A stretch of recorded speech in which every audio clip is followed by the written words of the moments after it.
collapse and every other major publication. But we imagined it. See, our articles are full of links. Our articles, on average, have about 15 times, I've done the math, 15 times the links of a, quote, mainstream media dinosaur publication. I mean, if we say something, we link to it. And by the way, when we see a big, fat, out-of-control government run by foreign banks raping our country and the world, we say something. When I see something, I do say something. So it goes on to say, imagining a scenario of economic collapse where censors could cause disorder. Seniors could cause disorder if denied their Social Security benefits. And that's not what we really said in the article. We said people getting denied their benefits across the board, there would be major breakdown in civil unrest, which the media admits out the other side of its mouth they're preparing for. As we said in a recent post, our office has criminal investigators, our special agents who are responsible for investigating violations of the laws that govern the SSA's programs, said the Social Security Administration. But the Social Security Administration statement posted Thursday noted that their agents need firearms and ammo in the course of training, investigations, and responding to threats against offices and employees. So there's this backdrop with people watching Fox News or people reading this where they're like, oh, that bad Alex Jones and that Infowars.com and that evildraudgereport.com. I mean, look, they just took reasonable National Weather Service and Social Security Administration, get no little ammo, mandated by law for just basic target practice and things that are mandated. And here's Alex Jones imagining the end of the world and financial crises. So the average person sitting there watching television or reading this thinks, oh, there you go again, being alarmist, when our article links to Pentagon drilling for civil unrest, mainstream news saying economic collapse on the horizon, 1.4 billion rounds, over 10 times the biggest purchase I've ever done. We had that in an article, all of it linked, and Fox News is just jealous that Infowars.com, Prisonplanet.com, and DrudgeReport.com are, well, Drudge is getting more traffic than Fox News, and that we're starting to get up there. So you don't control the narrative anymore, okay? By the way, I've got family in the Army, the Marines, you name it. They've been doing nothing but training for civil unrest with local police all over the country. I mean, this is admitted. And if we're unable to stop this collapse and what's coming, you are going to look even stupider for making jokes about us. Now, there's the article. DHS classifies new ammo purchases following controversy. Federal agency blacks it out. See, that's the story. 1.4 billion rounds. Oh, but they're like, oh, we bought 174,000 rounds and that Infowars. And it just goes on. As concerns about the type of bullets, hollow points, which expand upon impact, the statement said the type is standard issue and being used during mandatory quarterly firearms qualifications and other training sessions. That's not true. You don't use hollow points in your qualification and your training. You use regular ball ammo because it's less expensive and doesn't jam as easy. The National Oceanic and Atmospheric Administration, NOAA, found itself scrambling to respond to a similar report this week about an order for 46,000 rounds of ammo. And it just goes on. So I'm going to spare you the rest of the conspiracy theory stuff. And I, quite frankly, have only gotten to a handful of stories. There is so much to cover. You know, we've got the Justice Department shipping tens of thousands of guns and hand grenades into Mexico. But instead, the Justice Department is busy creeping around spying on Rupert Murdoch so they can blackmail his media empire into supporting gun confiscation, banning semi-autos, abortion, which they are now promoting, many of their show hosts. And here's Politico, exclusive FBI probed GOP trip with drinking, nudity in Israel. and it describes a boat out in the harbor with people swimming in their underwear or fully clothed. And they described this, and the FBI found that, no, there wasn't anything illegal going on.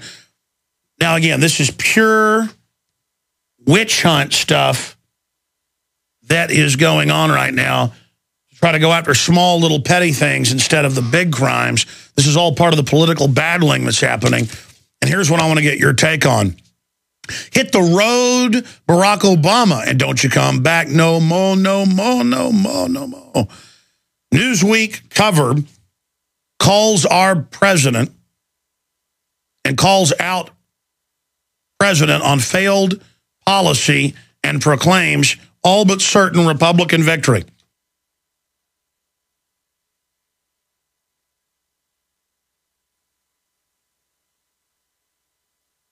Appearing on the cover of Newsweek, Barack Obama looks coy, half smiling, half surprised, gracefully clutching his suit jacket snug over his shoulder. It might appear to be some sort of watch advertisement, were it not for Niall Ferguson's blasting headline, "Hit the road, Barack, why we need a new president." Now, again, Newsweek, ladies and gentlemen, a true dinosaur of deception, is only doing this because they know that they're going out of print. Because, I mean, I had a Newsweek the other day I meant to do a show on. The whole thing was pharma ads and government ads. Government taxpayer money finances it. Same thing in Time magazine. I mean, literally, I was shocked when I was in a local business and saw it. And I asked the business owner if I could take it, and I did. So it wasn't a store. Like, it's out there somewhere. We cleaned off the table. It was the one with Queen Elizabeth on the cover. And the whole thing was big pharma or government ads. I couldn't find ads for any economy. It was just drugs and government. Taxpayer paid for propaganda. And it was all anti-family, anti-gun. I mean, it was like, it's what you'd expect with magazines in North Korea. I mean, literally, it was like I lived in an alternate dimension where there weren't regular ads and stuff. It was just a bunch of propaganda. But that's a side issue. They're falling in on themselves. They know the public has awoken to them. Fast and Furious has grievously hurt the globalists' credibility. People are now not believing anything they say. And they are hitting the panic switch. They meant Obama to be their guy, to be the savior, to be the guy that they could sell as the black Jesus. But as I said in the Obama deception 3.5 years ago, as soon as we exposed him, I predicted they would throw him out like rotten food or something out of the refrigerator. I was about to say rotten baby diapers. Whatever. The point is that that's basically what's beginning to happen, because they understand that no one is buying into him. So the power structure more and more is swinging towards Romney. And this is the word that I was getting from a lot of insiders 4 or 5 months ago.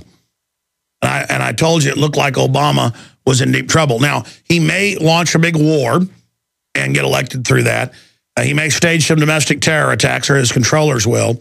But now, because no one would buy it, people would immediately look at his people as being the culprits, because they do like to talk. Their hubris as criminals has gotten them. They like to brag about fake bin Laden raids. They like to leak stuff about Israel.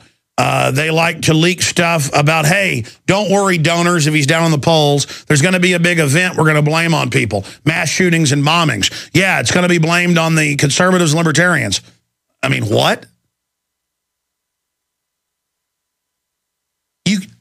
Thank you for doing that, by the way. Thank you for thinking we're that stupid. Because when you look at somebody and go, you're really stupid, you don't see a thing I'm doing. Just sometimes you can get kind of the mind-numbed yuppies to wake up and go, what, are you making fun of me? Is something going on? I mean, you can do bad things to them, but you can't rub it in. So the prancing around and the open statements of, you didn't build that, Because they are in control. They're up there surrounded by yes men.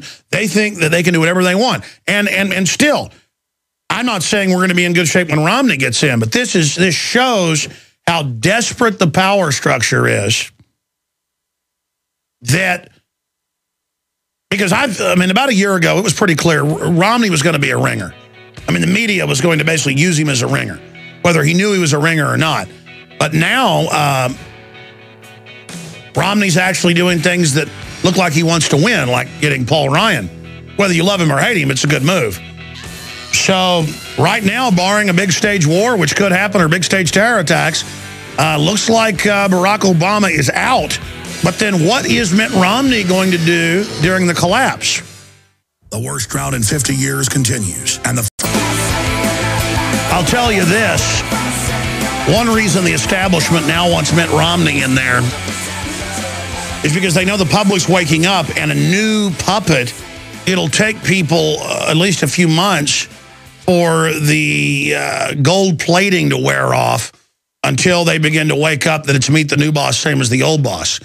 And then Paul Ryan could come out with his agenda that gets shot down, and then the Democrats can fight with Paul Ryan, and the average conservative will immediately do whatever Paul Ryan and Romney say because the Democrats are attacking them. So it's all just basic psychological manipulation. But what is Romney going to do once he's in office and the economic meltdown accelerates? You see, if the economic meltdown imploded fully, I mean, really got nasty, instead of slowly rotting, if there was a flashpoint, can you imagine Obama trying to do gun confiscation? Can you imagine Obama trying to set up TSA checkpoints on highways, which they're starting to do? Can you imagine people would rebel? But you put in a new Mitt Romney, well, he's just doing what he had to do, the mess Obama left us.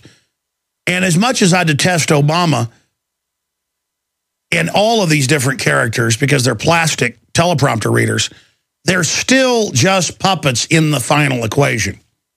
And we do ourselves a disservice focusing on them as personalities too much. Now, if you gauge what the puppet masters are doing with the puppet, you can read a lot of the agenda. It's important to watch these guys and follow what they're doing.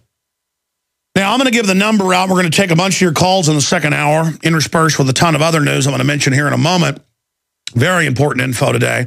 But the toll-free number to join us, free for all, whatever issue you want to raise, where you think the election's going, why do you think they're gearing up for civil unrest and collapse? Do you think Max Kaiser's right that it's a foregone conclusion by next April? I want to hear from you. 800-259-9231, 800-259-9231. Now, coming up, government and media turn accused cop killers into constitutional sovereign citizens when their MO is accused drug dealer, just basically criminals. Julian Assange, big fight in Britain, seeking diplomatic solution in Ecuador standoff. Dempsey, U.S. feels no pressure from Israel to back strike. Big stack of news in the Middle East. We've also got Aurora eyewitness, alarm announced, murder in the theater. And why does the Department of Education need 12-gauge shotguns? Remember, they're the ones that are now raiding people for unpaid college tuition or unpaid student loans when they don't have statutory authority to do that. I mean, there is no law. It's not criminal penalties. So there's just more of this. Well, why not? I mean, you've got TSA who take an 8-hour course and now do behavioral testing on people when they can't even wipe their own noses on average. I mean, it's all just insane. We're going to be going over all of that. And